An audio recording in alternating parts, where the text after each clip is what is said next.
দিনটা ছিল শনিবার আর সেদিন ছিল বজরংবলীর জন্মদিন। তো চলো প্রথম থেকে ব্লগটা শুরু করা যাক। সকাল সকাল রেডি হয়ে সবাই মিলে টোটোয় করে চলে গেলাম বজরংবলীর মন্দিরে। আর যাওয়ার সময় লাড্ডু আর ফুল কিনে নিয়ে গেছিলাম।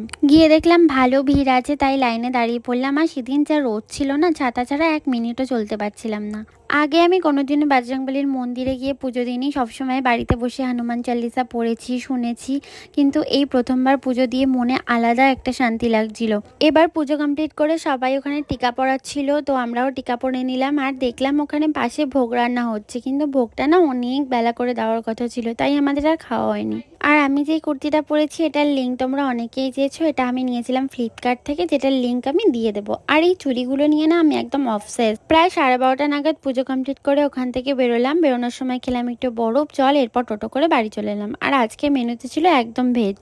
আর যেহেতু ছুটির দিন ছিল, তাই ঘরে বসে থাকতে একটুও ভাল লাগছিল না, তাই বন্ধুদের সাথে বেরোলাম আর খেলাম কফি আর চিকেন পকোড়া। আর সেদিন এই জায়গাটাতে এত সুন্দর হাওয়া দিচ্ছিল কি বলবো। আর এই যে আমরা বসে বসে মজা করছি, তারপর আর কি তিরিং বিরিং করে নাচতে নাচতে বাড়ি চলে এলাম। আর রাতে ডিনার করে ঘুমিয়ে পড়লাম। বাই।